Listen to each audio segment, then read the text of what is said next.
نحمد نصلی علی رسول الکریم ما بعد اعوذ باللہ من الشیطان الرجیم بسم اللہ الرحمن الرحیم والذین لا یشہدون الزور واذا مروا باللغو مروا کراما والذین اذا ذکروا بآیات ربهم لم یخروا علیہا صما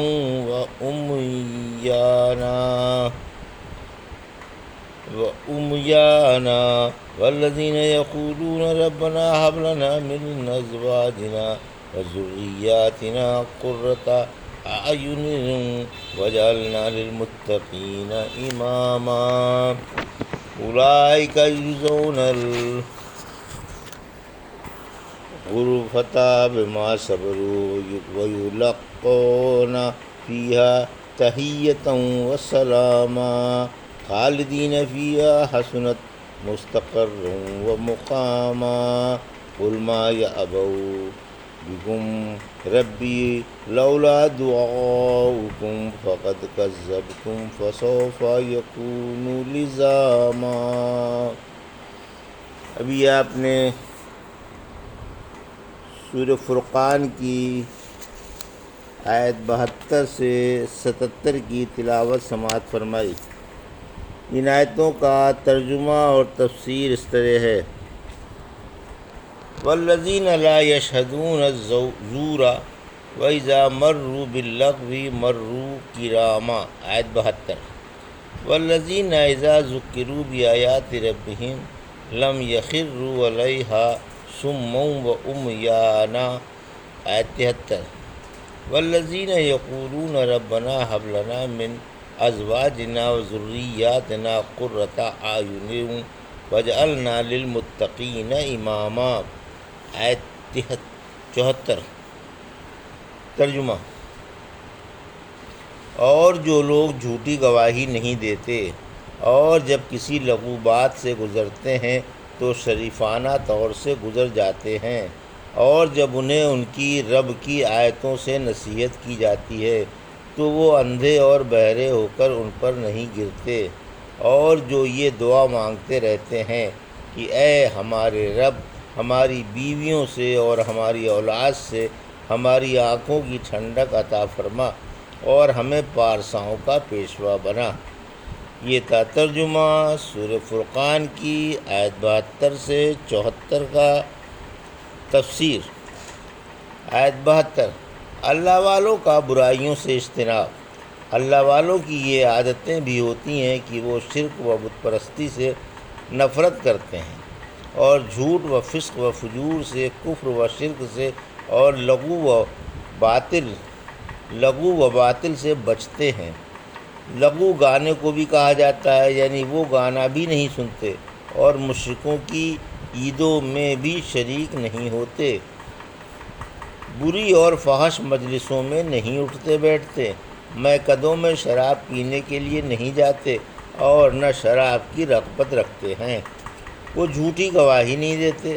رحمت عالم صلی اللہ علیہ وسلم نے 3 بار فرمایا: کیا میں کبیرہ گناہوں میں سب سے بڑا گناہ تم کو نہ بتاؤں؟ ہم نے کہا اے اللہ کے رسول صلی اللہ علیہ وسلم ضرور بتائیے۔ فرمایا شرک اور ماں باپ کی نافرمانی۔ آپ ٹیک لگائے ہوئے تھے، پھر بیٹھ کر فرمایا یاد رکھو، اور جھوٹی گواہی۔ آپ بار بار یہی فرماتے رہے، یہاں تک کہ ہمیں تمنا ہوئی کہ آپ خاموش ہو جائیں۔ بظاہر انداز بیان سے یہی معلوم ہوتا ہے کہ وہ اس قسم کی جگہوں پر حاضر نہیں ہوتے۔ اسی وجہ سے حق تعالیٰ نے فرمایا کہ جب بیہودہ جگہوں سے ان کا گزر ہوتا ہے تو کریمانہ طور سے گزر جاتے ہیں اور دامن بچا کر صاف نکل جاتے ہیں۔ ایک دفعہ ابن مسعود رضی اللہ تعالیٰ کسی تماشے کے پاس سے گزرے مگر ٹھہرے نہیں۔ رحمت عالم صلی اللہ علیہ وسلم نے فرمایا کہ ابن مسعود کریمانہ صبح و شام گزارتے ہیں۔ آیت 73۔ مومن اللہ کے ذکر کے وقت کانپ اٹھتے ہیں۔ یہ بھی ایمان والوں کی عادتیں ہیں کہ ان کے دل اللہ کا ذکر کرتے وقت کانپ اٹھتے ہیں۔ سورہ انفال کی آیت 2 میں فرمایا اللہ کا ذکر کرتے وقت ان کے دل کانپ اٹھتے ہیں اور اس کی آیتوں کی تلاوت کے وقت ان کے ایمان بڑھ جاتے ہیں اور اپنے رب پر بھروسہ رکھتے ہیں۔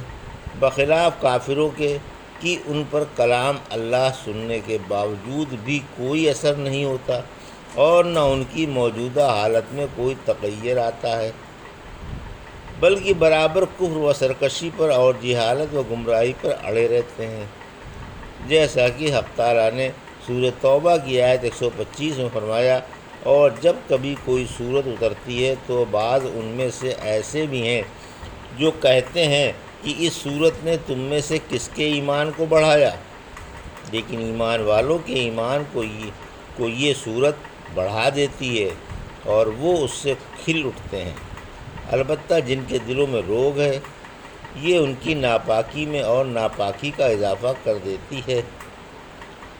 قرآن سے مومن متاثر ہوتے ہیں، کافر نہیں۔ پھر فرمایا کہ وہ ان آیتوں پر بہرے اور اندھے ہو کر نہیں گرتے، بخلاف کافروں کے کہ وہ آیتوں کو سن کر متاثر نہیں ہوتے اور ان کی حالت میں انقلاب نہیں پیدا ہوتا، گویا وہ بہرے اور اندھے ہیں۔ انہوں نے نہ آیتیں سنی اور نہ کلام اللہ دیکھا اور نہ اسے سمجھا۔ بہت سے لوگ آیتیں پڑھ کر ان پر بہرے اور اندھے ہو کر گر پڑتے ہیں۔ مسلمان نہ حق سے بہرے ہوتے ہیں اور نہ اندھے۔ اللہ کی قسم ان لوگوں نے تو حق کو سمجھا اور قرآن کی آیتوں سے فائدہ اٹھایا۔ آیت 74، نیک اولاد کی دعا۔ اللہ والے اللہ سے برابر یہ دعا مانگتے رہتے ہیں کہ ان کی اولاد نیک و صالح ہو، توحید پرست ہو اور اللہ کی اطاعت و عبادت میں دلچسپی لے، تاکہ ان سے دنیا اور آخرت میں ان کی آنکھیں ٹھنڈی رہیں اور انہیں دیکھ کر آنکھوں میں نور اور دل میں سرور پیدا ہو۔ اس سے ان کی مراد حسن و جمال اور خوبصورتی نہیں ہے، ان کی تو یہ آرزو ہوتی ہے کہ وہ اللہ کے وفادار اور اطاعت گزار بندے ہوں۔ پھر فرمایا کہ ہمیں پارساؤں کا پیشوا بنا کر ہر نیکی میں ہماری اقتدا کی جائے، ہم راہ یافتہ رہنما ثابت ہوں اور لوگوں کو بھلائیوں کی طرف بلاتے رہیں۔ لہٰذا مسلمانوں کو یہ بات محبوب ہے کہ وہ اور ان کے اولاد سب مل جل کر اللہ کی عبادت کریں اور ان کی ہدایت سے دوسرے بھی فائدہ اٹھائیں تاکہ اس کا ثواب بڑھ جائے اور انجام بخیر ہو۔ رحمت عالم صلی اللہ علیہ وسلم نے فرمایا، جب انسان مر جاتا ہے تو اس کے عمل ختم ہو جاتے ہیں بحج 3 قسم کے عملوں کے: نیک اولاد چھوڑ جائے جو اس کے لیے دعائے خیر کرتی رہے، یا علم چھوڑ جائے جس سے لوگوں کو فائدہ پہنچتا رہے، یا صدقہ جاریہ چھوڑ جائے۔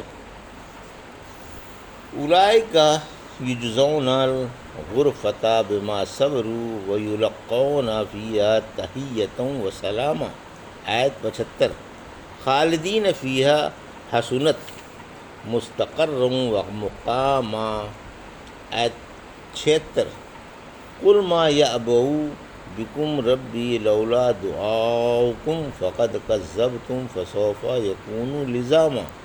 آیت 77، ترجمہ، انہی لوگوں کو صبر کرنے کی وجہ سے صلے میں بالا خانے ملیں گے اور وہاں انہیں دعا و سلام پہنچایا جائے گا جہاں وہ ہمیشہ ہمیش رہیں گے۔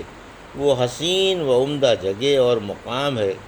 آپ فرما دیں، اگر تم ایمان نہیں لاتے تو میرا رب تمہاری پرواہ بھی نہیں کرتا، تم جھٹلا چکے ہو، اب عنقریب ہی تم کو اس کی سزا مل جانے والی ہے جو تمہیں چمٹ جائے گی۔ یہ تھا ترجمہ آیت 75 سے 77 کا تفسیر۔ آیت 75، اخلاق حمیدہ والے مومنوں کے لیے جنت ہے۔ اوپر مومنوں کے اخلاق حمیدہ و اقوال جمیلہ اور افعال جلیلہ کا بیان تھا۔ اس آیت میں فرمایا کہ جو مومن مذکورہ بالا اخلاق حمیدہ سے متصف ہیں انہیں قیامت کے دن بہشت میں بالا خانے ملیں گے۔ چونکہ دنیا میں وہ صبر پر قائم رہے تھے، اس لیے آج اس کے صلے میں انہیں یہ بالا خانے ملیں گے اور جنت میں ان پر چاروں طرف سے مبارکبادیوں کی اور سلام ہی کی آوازیں گونج رہی ہوں گی۔ فرشتے ان کی آؤ بھگت کر رہے ہوں گے۔ اور ان کا ادب و احترام اور عزت و اکرام ہو رہا ہوگا۔ آج ان پر بھی سلامتی ہے اور ان کے لیے بھی سلامتی ہے، کیونکہ فرشتے جنت کے ہر دروازے سے آ کر انہیں سلامتی کی دعائیں دیں گے۔ یہ تمہارے صبر کا صلہ ہے، دیکھو اس گھر کا انجام کتنا اچھا ہے۔ آیت 76 دائمی بالا خانے۔ پھر فرمایا کہ وہ ان بالا خانوں میں ہمیشہ ہمیش رہیں گے، نہ انہیں اکتا کر چھوڑیں گے، نہ ان سے ہٹیں گے، نہ انہیں وہاں موت آئے گی، نہ ان سے علیحدہ ہوں گے، اور نہ انہیں چھوڑ کر دوسرے مقام ڈھونڈیں گے۔ سورہ ہود کی آیت 108 میں فرمایا لیکن خوش نصیب لوگ جنت میں ہوں گے جہاں وہ ہمیشہ ہمیش رہیں گے جب تک کہ آسمان و زمین قائم رہیں گے۔ پھر فرمایا کہ اس منزل کا نظارہ دلکش و دل فریب ہوگا اور وہ آرام گاہ نفیس و پاکیزہ ہوگی۔ آیت 77 عبادت ہی کے ذریعے محبت الہی ہے، یعنی جب تم اللہ کی عبادت نہ کرو گے، اس پر ایمان نہ لاؤ گے تو اللہ کو بھی تمہاری پرواہ نہ ہوگی، کیونکہ اس نے تم کو اپنی عبادت، اپنی توحید اور اپنی پاکی ہی کے لیے پیدا فرمایا ہے۔ اللہ نمک حراموں کا کیا کرے گا؟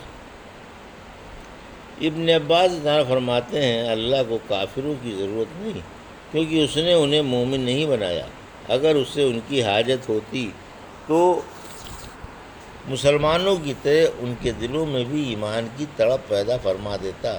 پھر فرمایا کہ اے کافرو، تم نے حق کو جھٹلایا، یہ تمہاری تکذیب عنقریب اللہ کا عذاب بن کر تم کو چمٹ جانے والی ہے، اس سے تم پر اللہ کا عذاب آ جائے گا اور تم دنیا اور آخرت میں تباہ و برباد ہو جاؤ گے۔ الحمدللہ سورہ فرقان کی تفسیر پائے تکمیل کو پہنچی۔ اللہ پاک قبول فرما کر جنت کا ذخیرہ بنائے، آمین۔ یہ تھا سورہ فرقان کی آیت 72 سے 77 کا ترجمہ اور تفسیر جو ابھی آپ نے سماعت فرمائی۔ بارک اللہ لی و لکم فرقان کی و نفعنا ایاکم بآیات ذکر حکیم۔